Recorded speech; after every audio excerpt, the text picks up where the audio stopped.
네, 오늘의 첫 번째 라이브 픽은 조국 장관 수호에 나선 여권과 조 장관의 사퇴를 촉구하는 야권의 극한 대치와 관련된 내용입니다. 네, 이도훈 문화일보 논설위원과 김태현 변호사, 강선우 전 민주당 부대변인과 이야기 나눠보겠습니다. 어서 오세요. 김태현 변호사님, 네. 저 어제 좀 놀랐습니다. 네. 어제 보니까 서초동이 대규모 집회 현장으로 변했더라고요. 네. 그 중앙지검 앞에서는 조국 장관을 지지하는, 그리고 검찰개혁을 지지하는 이 촉구 집회가 열렸고, 맞은편에서는 반면에 조국 장관의 사퇴를 요구하는 맞불 집회가 열렸어요. 현장에 발디딜 틈이 없었다고 하는데 어제 어떻게 좀 보셨습니까? 어제 사실 생각보다 굉장히 많은 분들이 좀 모인 것 같아요. 그러니까 어제 이제 그 대검찰청과 서울중앙지검 사이의 그 길가 넓은 길입니다. 네. 거기 이제 조국 장관을 지키자, 검찰 개혁을 해야 된다, 이렇게 하는 조국 지지파라고 할게요. 이제 많이 모이신 것 같고, 상대적으로 이제 조국 장관의 구속을 원하는 좀 보수 집회는 사실 인원이 그렇게 많은 것 같지는 않았는데, 문제는 이제 10월 3일 날 자유한국당에서 총동원한다는 거 아니겠어요? 네. 그럼 어떤 형태로인지 굉장히 많은 분이 광화문에 모실 것 같아요. 그러면 그 주 주말에는 서초동이 조용할까요? 또 그럴 겁니다. 네. 그 양쪽에 쇠싸움도 아니고 계속 이렇게 악순환만 돼가는 건데, 글쎄 모르겠습니다. 이게 과연 보수 진보 이렇게 진영 논리로 붙을 일인지. 네. 결국 검찰의 수사 결과를 보고 법원의 판단을 보면 되는 거 아니겠습니까? 네. 그리고 검찰 개혁의 문제는 국회가 할 일이지, 엄밀하게 얘기하면 조국 장관과 청와대가 할 일은 아닙니다. 왜? 검찰 개혁 안들이 이미 패스트트랙에 올라타서 국회에 가 있기 때문에 국회에서 할 일이거든요. 네. 그러니 지금 조국 장관이 내려오든 내려오지 않든 그것과 검찰 개혁과는 크게 연관이 없는 거다. 그러니 네.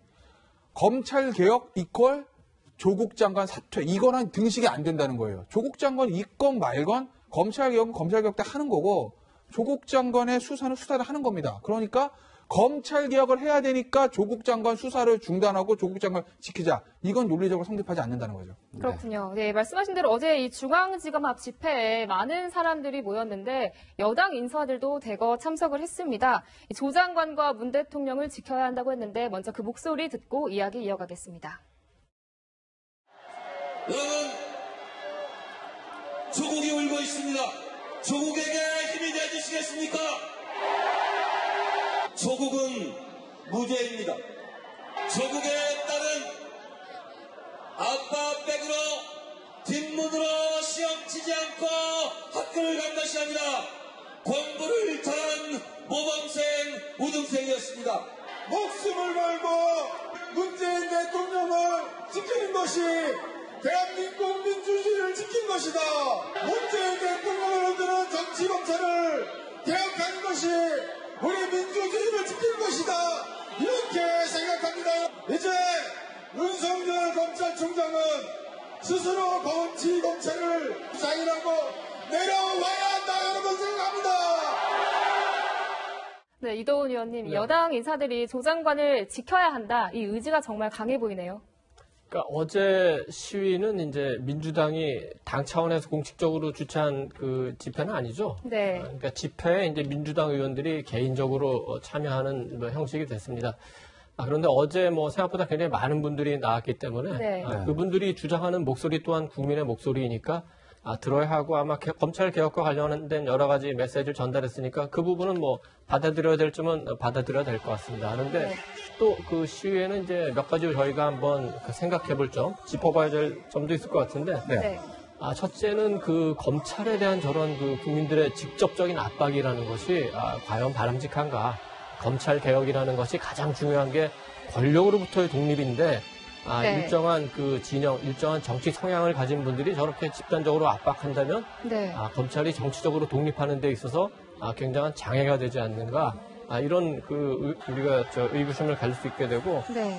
또 하나는 중요한 게 그 공권력이 약간 무력화되는 그 과정에 있을 수도 있다는 건데, 공권력이라는 게 이제 대외적으로는 전쟁을 할 수 있는 군이, 대내적으로는 대표적인 것이 검찰과 경찰인데, 저렇게 검찰의 그 수사에 대해서 집단적으로 반발을 하고 실력을 행사한다면 공권력이 굉장히 위축되고, 네. 그렇다면 사회의 어떤 질서나 기강이 갑자기 무너지는 그런 상황이 될 수도 있거든요. 네. 그런 점이 굉장히 우려되고, 마지막으로 뭐 이따 토론을 할지 모르겠습니다만 몇 명이 모였냐 이런 논란에 대해서도 조금은 좀 신중해야 될 것 같습니다. 지금 보면은 아까 우리 채널에 의해서도 150만으로 추산했다고 했습니다. 150만이라는 숫자는 그러니까 쉽게 생각해 봅시다. 100만이라는 숫자는 네. 서울시 인구가 지금 1000만이 안 됩니다. 네. 그렇다면 서울에 사는 분들 전체 중에 10분 중 1분은 저기 가야지 나오는 그 숫자인데 그건 상식적으로 있을 수가 없죠. 지금 경찰에서 정확한 추산을 하고 있지는 않습니다만은 예. 지금 뭐 그 당시 교통량이라든지 대중교통 이용이라든지 여러 가지 그 자료를 토대로 해서 경찰에서 빨리 그 몇 분이 모였는지 이런 거는 그 밝혀주는 게 또 후속적인 어떤 논란이나 혼란을 막는데 좀 도움이 되지 않을까 이렇게 생각을 합니다.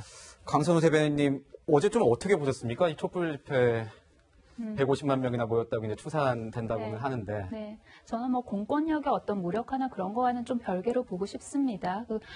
우리 국민들이 모여서 외쳤던 건 검찰 개혁에 대한 어떤 열망이었습니다. 그럼 이 검찰 개혁을 여러 가지 덩어리로 좀 나누어 보자면 이제 첫 번째가 그 독립적인 수사, 그러니까 살아있는 권력도 수사하라는 거죠. 그러면 그거는 방향성을 잡고 제대로 가고 있는가? 거기에 대해서도 우선 의문이 있다고 생각을 합니다. 네. 국민들 입장에서 보면 살아있는 권력이라 함은 정부 여권의 권력뿐만이 아닙니다. 국민들 입장에서는 야당도 굉장히 살아있는 권력인 거거든요. 그렇다면 네. 이게 여당, 정부, 야당 모두가 공평하게 지금 수사를 받고 있느냐? 거기에 대한 이제 의문이 있다고 보고요. 그리고 또 다른 검찰 개혁의 한 줄기는 너무나 비대해진 검찰 권력을 좀 줄이자는 거지 않습니까? 네. 그래서 나온 게 그 검경 수사권 조정이라는 것이고요. 그러면 그게 지금 제대로 흘러가고 있는가? 거기에 대한 외침이었다고 생각을 하고요. 그리고 마지막으로 그렇지만 가장 중요한 거 이제 인권을 보호해야 되지 않습니까? 검찰이 수사를 하는 데 있어서 여러 가지 절차와 법령이 있죠. 검찰은 지금 현재 그 절차와 법령에 따라서 하고 있다고 밝혔습니다. 네. 그런데 그런 수사에 관련된 법령이 왜 있습니까? 인권을 존중하기 위해서, 인권 침해를 하지 않기 위해서 있지 않습니까? 그렇다면 그 취지에 굉장히 충실해서 이렇게 그 검찰이 인권을 보호하면서 수사를 하고 있느냐? 그렇다면은 이제 조국 장관 같은 경우는 권력자니까 그러면 그 부분에 있어서 감수해야 될 부분이 있지 않느냐라고 외치는 목소리도 있어요. 네. 근데 네. 이 상대적 평등이라 하는 개념은 같은 것은 같게 하고 다른 것은 다르게 하는 거는 결국은 어떤 호혜적인 그런 시혜적인 것에 조금 더 적합한 개념이고요. 네. 인권을 보호받아야 하는 거는 권력자든 아니든 다 똑같이 보호받아야 하는 거거든요. 네. 그리고 앞서서 그 말씀하셨던 검찰 개혁 중에 그거 상당 부분이 이제 국회로 넘어갔기 때문에 뭐 청와대나 법무부에서 할 일이 거의 없다고 말씀을 하셨는데 그 검찰 개혁이라 하면 안팎에서 동시에 일어나야 하는 것입니다. 그렇다면 바깥에서 일어나는 거는 국회로 공이 넘어가 있는 게 맞죠. 입법으로 하드웨어를 만들어야 되는 거. 그렇다면 안에서 해야 되는 개혁. 그러니까 법무부 장관 령으로 한다거나 아니면 그 문화를 바꾼다거나 그 문화를 바꾸는 게 단 한 번의 설득으로 되는 게 아닙니다. 그러니까 조금씩 설득의 범위를 넓혀가야 되는 것이고요. 네. 거기에서 분명히 법무부 장관의 역할이 큰 것이죠. 네. 네. 그런데 이 검찰 개혁과 또 조국 장관 사퇴라는 이런 사태를 둘러싸고 요즘 또 눈에 띄는 분이 유시민 이사장이 계속 목소리를 내고 있습니다. 변호사님 어제 한 강의에서 유 이사장이 검찰 수사를 쿠데타라고 말했는데 이런 발언 어떻게 보십니까? 무슨 근거로 그러는 거래요? 글쎄요. 네. 그러니까 우리가 쿠데타라고 하면 네. 총칼로 정권을 쥐어먹는 걸 쿠데타라고 합니다. 네. 대한민국에서 쿠데타 한 번 있었죠. 5.16 군사 쿠데타. 5.16 군사 쿠데타입니다. 뭐. 네. 그런 형태로 어떤 정권을 뒤집는 거 우리가 쿠데타라고 하는데 네. 그러면 유시민 장관의 이걸 검찰의 수사를 가지고 위헌적 쿠데타라고 한다는 얘기는 뭐냐면 네. 이런 게 깔려 있는 거예요. 대통령의 인사권이 있는데 대통령이 임명한 인사권을 뒤집기 위해서 검찰이 이거 수사를 했기 때문에 네. 네. 이건 대통령의 통치 권력에 대한 정면 도전이다. 뭐 이래서 이제 위헌적 쿠데타라는 자극적인 표현을 쓴 것 아니겠어요? 네. 그런데 그러면 대통령이 임명한 사람은 그 어떤 문제가 있더라도 검찰은 수사하면 안 되는 건가요? 그럼 대통령이 얘기했던 살아있는 권력을 엄격하게 하라는 것은 무슨 의미인가요? 네. 그죠? 그러니까 그런 부분에 대한 문제를 제기할 수는 있는 거고 만약에 조국 장관이 다 수사인데 전부 다 나중에 전부 무죄가 나왔다라고 하면 사후에 그렇게 얘기할 수는 있을 거예요. 네. 그런데 어쨌든 지금 조국 장관 가족을 둘러싼 여러 가지 의혹들이 보도가 되고 있고 그리고 일부는 이미 기소가 끝났습니다. 네. 네. 일부 기소된 그 사건에 대한 법적 판단은 저는 거의 기소 내용과 동일시할 거라 봅니다. 다만 사모펀드에 대해서는 아직은 좀 지켜봐야 되는 거지만요. 각종 의혹이 있고 거기에 대해서 문제를 제기하는 여론이 있고 그 부분에 대해서 검찰이 어찌됐든 간에 수사를 하고 있는데 근데 이걸 위헌적 쿠데타라고 한다? 그러면 앞으로 대통령이 하는 일에 대해서는 그게 어떤 법적인 문제가 발생한다 하더라도 건드리면 안 된다.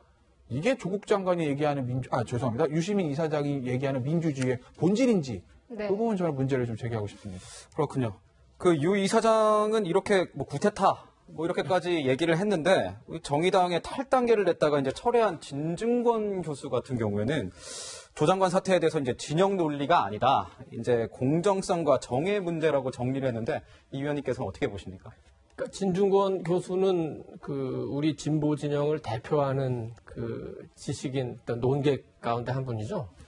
그동안 이 사태에 대해서 조국 사태에 대해서 진중권 교수가 어떻게 생각하는지에 대해서 궁금한 사람이 많았는데 사실 이 발언이 나오기 이전에 이제 얼마 전에 정의당을 탈당계를 내지 않았습니까? 네. 그때 당시에 조국 장관 문제를 비롯해서 이것저것 다 보기 싫어서 탈당계를 낸다 이제 이런 얘기를 했습니다. 그때 이제 많은 사람들이 비판하기를 그래도 진보 진영의 대표적인 논객이라면은 정의당을 탈당하려면 그에 대한 정확한 논리를 세워서 밝히는 게 국민에 대한 도리가 아니냐 이런 얘기가 나왔죠. 네. 아마 거기서 영향을 받아서 일부 의견을 제시를 한 것 같습니다. 그래도 지금 공정성과 정의의 문제를 제기했죠. 또 진영 문제로 보면 안 되고 정의의 문제, 그다음에 옳고 그름의 문제로 얘기해야 된다. 그 말은 옳다고 봅니다. 그래도 네. 어려운 상황에서 나는 굉장히 용기 있는 메시지를 낸 것 같고, 다만 검찰 개혁에는 조국 장관이 가장 적임자라는 얘기를 했는데 저는 거기에는 그다지 동의하지 않습니다. 왜냐하면 저희가 지난주인가 서울대 집회를 돌이켜 보면 많은 학생들이 그런 얘기를 했죠. 개혁은 깨끗한 사람이 해야 된다. 그러니까 수술을 하는 외과 의사의 손은 반드시 깨끗해야 된다. 그래야 수술이 제대로 된다. 만약에 누군가 검찰이든 어느 사회를 개혁한다면 그 사람 역시 도덕적으로 깨끗해야만 그가 하는 개혁에 동의할 수 있다. 이런 메시지를 드렸었죠. 네. 저는 거기에 동의하고 모르겠습니다. 진중권 교수가 그래도 친구라는 조국 장관을 100% 비판하기는 어려워서 끝을 흐렸는지 모르지만 일부는 동의하지만 일부는 동의하기 어렵습니다. 네. 네, 특히 어제 이 주말 집회는 전날 문재인 대통령의 발언 이후에 세대들이 더 짙어지는 모습을 보였는데요. 문 대통령의 발언 먼저 들어보고 오시겠습니다. 검찰이 아무런 간섭을 받지 않고 전 검찰력을 기울이다시피 엄정하게 수사하고 있는데도 검찰개혁을 요구하는 목소리가 높아지고 있는 현실을 검찰은 성찰해 주시기 바랍니다. 검찰은 국민을 상대로 공권력을 직접적으로 행사하는 기관이므로 엄정하면서도 인권을 존중하는 절제된 검찰권의 행사가 무엇보다 중요합니다. 살아서 움직이는 수사를 정부가 통제할 수도 없고 또 통제해서도 안 된다는 것이 제 생각이다.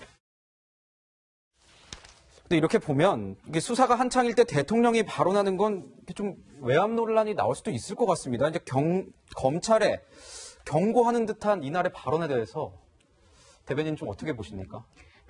대통령의 말씀이 어떤 수사 외압이다, 내지 가이드라인 제시다, 이렇게 해석하는 건 좀 무리가 있다고 봅니다. 대통령의 워딩 하나하나를 뜯어보면 어디를 봐도 구체적인 경고나 아니면 수사에 관해서 구체적인 언급은 없습니다. 네. 그래서 그 워딩 자체는 굉장히 원론적인 이야기예요. 근데 다만 해석하는 쪽에서 내지는 받아들이는 검찰 쪽에서 이 원론적인 이야기를 경고로 받아들인다면 그럴 수밖에 없는 이유가 있는 거 아니겠습니까? 원칙을 잘 지키고 있는 사람이 원칙적인 이야기를 들을 때는 그냥 원칙적인 이야기구나라고 듣습니다. 근데 내가 원칙을 지키고 있지 않을 때 거기에 반하는 어떤 수사나 행동을 하고 있을 때 그 어떤 원칙을 들으면 이게 나에게 대한 경고인가? 그렇게 해석할 수밖에 없지 않겠습니까? 네. 그건 저는 언론 보도도 마찬가지고 그건 검찰 수사도 마찬가지라고 생각을 합니다. 대통령 말씀 중에 검찰은 국민에게 직접적인 어떤 그런 공권력을 행사한다고 하지 않았습니까? 네. 합법적으로 인신을 구속할 수 있는 권력을 가지고 있는 기관입니다. 검찰이라는 곳이. 그렇다면 인권에 대해서는 정말 조심 조심 또 조심을 해야 하는 것이죠. 그 헌법에 모든 권력은 국민에게서부터 나온다고 되어 있죠. 그렇다면 검찰이 지금까지 그리고 현재도 본인들의 어떤 권력을 행사하는 방법이 이 권력 또한 정말 우리가 국민으로부터 위임받은 권력이구나. 그 기반 위에서 지금 행사하고 있는 것인지에 대한 어떤 물음을 던진 거라고 생각을 하고요. 그리고 대통령의 메시지가 저는 단지 검찰 현재 수사에 국한되지 않는다고 생각을 합니다. 말씀 중에 이제 조국 장관에 관련된 수사는 그대로 하되 우리가 좀 국정 운영을 해보자는 그런 말씀이 있으셨어요. 네. 그렇다면 지금 현재 많은 사회적인 비용이 치러지고 있지 않습니까? 언론도 그렇고 검찰도 그렇고 우리 국민들도 그렇고요. 그렇다면 이 에너지를 끌고 어디로 갈 것인가에 대한 어떤 방향성을 제시하는 게 대통령의 역할 중에 당연한 거 아니겠습니까? 그렇다면 이 시기에 적당히 쉼표와 마침표와 그리고 방향성을 제시했다고 저는 생각합니다. 네.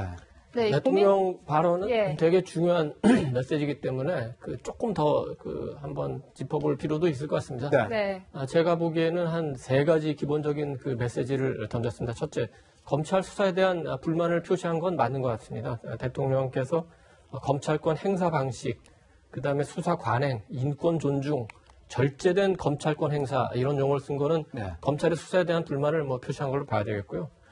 두 번째는 그 조국 장관을 사퇴시키지 않겠다는 의지를 표시한 것 같습니다. 왜냐하면 검찰 수사 등 사법 절차에 의해 처리하겠다 이렇게 하니까 어차피 청와대에서는 대법원까지 가겠구나 하는 그런 질문도 지금 출입 기자들이 하고 있죠. 네. 세 번째는 아마 지지층에 대한 그 단결을 호소한 측면도 있는 것 같습니다. 검찰 개혁을 요구하는 목소리가 높아져 이런 말씀을 하셨는데 그것이 아마 어제 시위에도 약간 영향을 미쳤다고 생각합니다. 대통령이 그 특정한 그 검찰 수사에 대해서 입장을 밝힐 거는 제가 기억하기로는 처음입니다. 김영삼 대통령이나 김대중 대통령은 자기 아들들이 구속당할 때도 그 수사에 대해서는 일체 언급하지 않았습니다. 그래서 저는 기본적으로는 조금 그 대통령의 발언이 부적절하지 않았나. 특히 국민 전체보다는 대통령을 지지하는 지지층을 좀 더 먼저 생각하고 한 발언이 아닌가. 그래서 우리 사회가 어떻게 좀 유지해왔던 어떤 그 금도 같은 거, 어떤 기준 같은 거, 원칙 같은 거, 이런 것이 조금씩 무너지고 있는 거 아닌가. 대통령의 발언, 전날 강기정 수석의 발언, 이런 것들이 이렇게 느껴지고요. 마지막으로 정치적으로 조금 보면은 그 대통령의 메시지가 나온 시점이 언제냐면은 조국 장관이 그 압수수색하는 검사들하고 통화한 사실이 국회에서 드러난 그 다음 날입니다. 국회에서 통화 사실이 드러나면서 조국 장관은 물론이고 여권 전체가 굉장히 그 위기 상황에 빠졌죠. 그 전체적인 상황을 바꾸기 위해서 대통령이 메시지를 낸 거 아닌가. 정치적으로는 그렇게 생각을 합니다. 네, 이 고민정 대변인이 대통령의 메시지를 전달하는 모습 좀 전에 보셨는데 바로 1시간 반 후에 검찰의 반응이 나왔습니다. 헌법 정신에 입각을 해서 또 인권을 존중하는 바탕에서 법 절차에 따라 엄정히 수사하겠다. 국민이 원하는 개혁에도 최선을 다하겠다. 이렇게 이야기를 했는데요. 변호사님, 하지만 내부 분위기는 좀 달랐다면서요. 저 이제 공식 논평은 원론적인 논평인데 적어도 해석에 따라서는 좀 더 다르게 해석될 여지도 있어요. 왜냐하면 보면 법 절차에 따라 엄정히 수사한다. 원래대로 하겠다는 얘기입니다, 그냥. 그죠? 그러니까 대통령 얘기도 얘기지만 알겠는데 우리는 원칙대로 하겠다라는 저는 그렇게 읽혀요. 내부 분위기는 조금 더 당연히 격앙됐겠죠. 이게 검찰 수사의 외압이다 아니다 이렇게 얘기가 나오는 건데 모르겠습니다. 저는 대통령 발언의 해석에 대한 생각이 강선우 부대변인과 다른 겁니다. 그러니까 야 검찰 니들이 잘하고 있지 않으니까 니들이 이거 찔리는 거 아니야 라고 해석할 수 있는 건 아니다. 왜? 어떤 메시지인지 발언은요. 그 당시 상황을 봐야 돼요. 어떤 상황에서 나왔느냐. 앞서 이도훈 의원 말씀하신 그대로 11시간 압수수색. 그게 뭐 그렇게 잘못한 건지 모르겠으나 어쨌든 이낙연 11시간 압수수색에 대해서 여권에서는 지나치다 이런 얘기를 합니다. 그리고 조국 장관이 담당 검사에게 통화했던 이런 부분들, 수사 외압 얘기가 나옵니다.